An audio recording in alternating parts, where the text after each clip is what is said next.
Bonjour à tous et bienvenue dans les Chroniques de la Gare. Aujourd'hui, on se retrouve pour la première mise en couleur du mois de décembre. Je suis vraiment très contente d'avoir pu mettre cette illustration en couleur, ça m'a rappelé plein de souvenirs, notamment à l'époque du collège où mon amie Mamichou faisait beaucoup de dessins, sauf qu'elle ne les coloriait jamais. Résultat, c'est moi qui le faisais pour elle. N'oubliez pas d'aller voir sa vidéo pour voir comment a été réalisé ce dessin. En plus de ce petit speed coloring, j'ai décidé de répondre au quiz de Colorfila. J'ai décidé de commencer par le premier quiz, même si elle a déjà donné les réponses aux questions. J'ai trouvé ça assez sympa de le faire avec vous et ça vous permettra d'en savoir un petit peu plus sur moi pour les petits curieux. Donc, dans la catégorie personnelle, première question, depuis quand coloriez-vous et ce qui vous a fait commencer ? Je colorie assidûment dans des livres de coloriage depuis janvier 2018. Ce qui m'a fait commencer, c'est un cadeau de mon chéri qui m'a offert une boîte de crayons, les Marco Renoir. À la base, il me les a offerts parce que je fais du dessin, mais malheureusement, avec mes horaires de boulot, j'avais plus tellement le temps de dessiner, donc je me suis penchée vers le coloriage. On enchaîne sur la deuxième question. Quel est votre premier achat de livre ?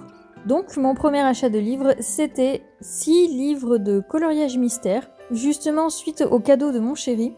Comme j'avais plus tellement le temps de dessiner et donc de colorier mes propres réalisations, j'avais envie de colorier des petits trucs simples. C'est là que j'ai commencé aussi à m'intéresser aux chaînes de colo. Et donc le coloriage mystère, pour moi, c'était une manière de pouvoir colorier et de me détendre sans me prendre la tête ou sans que ça me prenne trop de temps. Question numéro 3, votre premier achat matos. Donc le premier achat que j'ai fait de moi-même, c'est une boîte de 36 polychromos. Tout simplement parce que cette boîte de Marco Renoir a dû être malmenée pendant le transport. Et j'avais plusieurs crayons qui se cassaient dès qu'on les taillait, c'était vraiment impossible à utiliser. Et notamment le crayon noir. À la base, je suis allée à Cultura parce que je savais qu'ils vendaient des crayons à l'unité. Et dans mon coin, il n'y avait pas tellement d'autres endroits où acheter un crayon noir simple. Et quand je suis arrivée là-bas, il y avait une petite promotion sur la boîte de 36 polychromos.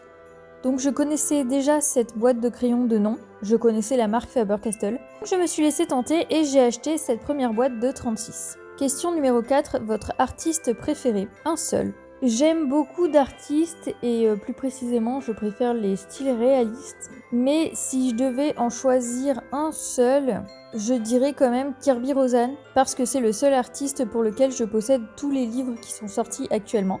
Question 5, votre matériel chouchou, un seul.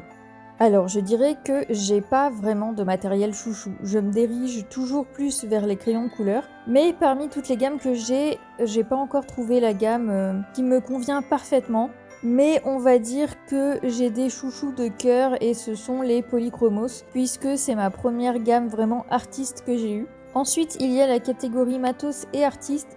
Je répondrai pas aux questions pour ce premier quiz puisque les réponses ont déjà été données sur sa chaîne, mais je le ferai pour le quiz numéro 2, que je vous mettrai sûrement sur le deuxième speed coloring. Je vous souhaite une bonne journée et un bon mois de décembre en notre compagnie, et je vous dis à bientôt dans une prochaine vidéo.